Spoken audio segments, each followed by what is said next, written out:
भारतीय हवाई क्षेत्र पाकिस्तान में पंजीकृत ACFTO और पाकिस्तानी एयरलाइंस ऑपरेटरों द्वारा संचालित स्वामित्व या पट्टे पर दिए गए ACFT के लिए AVBL नहीं है, जिसमें सैन्य उड़ानें भी शामिल हैं। अभी जो आप पढ़ सुन रहे थे वो भारत सरकार के एक नोटिस का अंश था, जिसे बीती 30 अप्रैल को जारी किया गया है। इसके जरिए सरकार ने बड़ा फैसला लेते हुए आगामी 23 मई तक भारतीय एयर स्पेस में पाक विमानों की एंट्री पर रोक लगा दी है। ऐसा क्यों हुआ है, ये पूरा माजरा क्या है और भारत सरकार के इस कदम से पाकिस्तान को कितना नुकसान होने वाला है, आइए विस्तार से बताते हैं। गौरतलब है कि बीती 22 अप्रैल को जम्मू कश्मीर में अनंतनाग जिले के पहलगाम हिल स्टेशन की सुरम्य बैसरन घाटी में पाकिस्तानी परस्त आतंकवादियों ने आधिकारिक रूप से 28 सैलानियों की निर्मम हत्या कर दी और इस आतंकी हमले में तकरीबन 17 लोग गंभीर रूप से घायल हो गए थे। पुलवामा हमले के बाद ये घाटी का सबसे घातक हमला माना गया था। संभावित रूप से पाकिस्तान बेस्ड आतंकवादियों का नाम इस हमले में आने के बाद भारत सरकार ने तत्काल प्रभाव से पाकिस्तान के खिलाफ कई सख्त कदम उठाए, जिससे दोनों देशों के बीच अब तनाव काफी ज्यादा बढ़ गया है।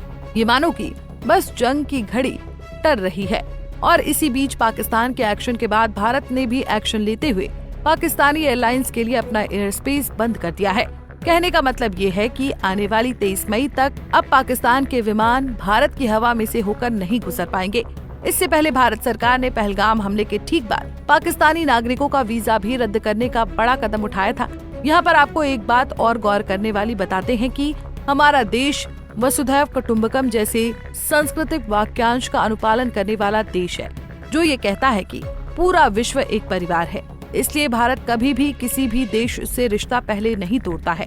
जब पहलगाम हमले से उपजी टेंशन के बाद पाकिस्तान ने पहले ही भारत के लिए अपना एयर स्पेस बंद कर दिया था, तो अब भारत ने भी पाकिस्तान के विमानों की एंट्री पर अपनी हवा में रोक लगा दी है। इसी पर सुनिए कि जम्मू से रक्षा विशेषज्ञ कैप्टन अनिल गौड़ का क्या मानना है। बिल्कुल, बहुत अच्छा किया। ये तो इमीडिएटली उसी दिन कर देना चाहिए था, क्योंकि हमने अभी ट्रेड रूट बंद कर दिया, हमने अटारी बॉर्डर वगैरह बंद कर दिया। हमें ये भी कर देना चाहिए था सारा, क्योंकि इसके अंदर ये पाकिस्तान के अंदर हमने देखो कितने, अब जब वीजा कैंसिल किए हैं, जो है देखा, पता लगाया है कितने लोग यहाँ पे रह रहे हैं, कितनी औरतें रह रही हैं जिन्होंने शादी पाकिस्तान में की है, बच्चे जो है उनके जन्म हिंदुस्तान में है। वो पासपोर्ट होल्डर किसके हैं? पाकिस्तान के खुद का पासपोर्ट इंडियन है। तो इसका मतलब यहाँ पे बैठ के एक तो हिंदुस्तान के रिसोर्सेज जो हैं, चाहे वो स्कूल के हैं, चाहे वो लाडली बेटी के हैं, चाहे वो और सोशल उसके हैं, चाहे वो राशन के हैं, वो सारा इस्तेमाल कर रहे हैं यहाँ पे हिंदुस्तान में और हैं वो पाकिस्तान में। तो जब उन्होंने शादी कर ली पाकिस्तान की, तो पाकिस्तान चले जाते, अच्छा था। एक तो 40 साल से, कोई 40 साल से, कोई 17 साल से, कोई 20 साल से यहाँ पे रह रहे हैं। तो ये जो चीज है बड़ी अच्छी है। मैं कहूंगा कि हिंदुस्तान ने जो कदम उठाए हैं, एयर स्पेस के अलावा बाकी जो भी जो जगह है सारी बंद कर देनी चाहिए पाकिस्तानियों के लिए। और ये जो अमन की आशा लेके घूम रहे हैं लोग, इनको अब पता लग गया है कि अमन की आशा कोई नहीं है, ये सिर्फ वन साइडेड थी कि भाई हम अपनी तरफ से अमन की आशा लेके बैठे, वहां से वो हमें जवाब जो दे रहे हैं वो बंदूक की गोली का दे रहे हैं। भारत ने अब पाकिस्तान की हवाई घेराबंदी शुरू कर दी है। ये फैसला तत्काल प्रभाव से लागू किया गया है और इसकी सूचना पाकिस्तान को भी भेज दी गई है।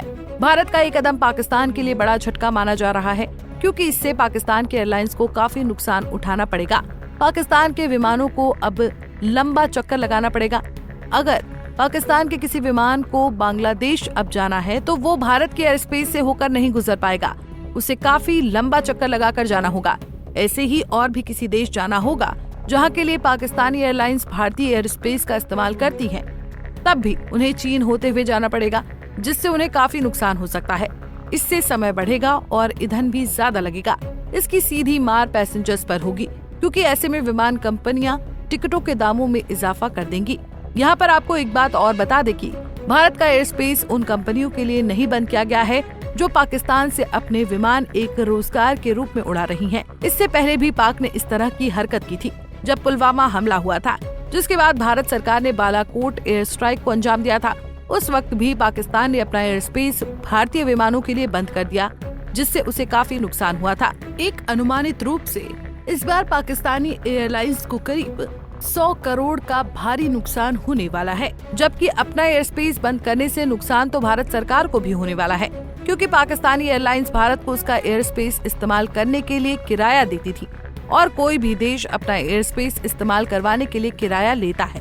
खैर, पाकिस्तान सरकार का मानना है कि भारत की ओर से अगले कुछ समय में हमला हो सकता है। ऐसे में भारत की ओर से एयर स्पेस बंद करने का फैसला काफी अहम माना जा रहा है। पाकिस्तान के सभी विमानों पर भारत के एयर स्पेस में दाखिल होने पर रोक लग गई है। ऐसे में पाकिस्तान सरकार की धड़कनें काफी बढ़ सकती हैं। Bureau report, Punjab Kesari TV. हमसे जुड़े रहने के लिए हमारे YouTube चैनल को सब्सक्राइब करें और नई वीडियो की नोटिफिकेशन के लिए बेल आइकॉन को दबाएं।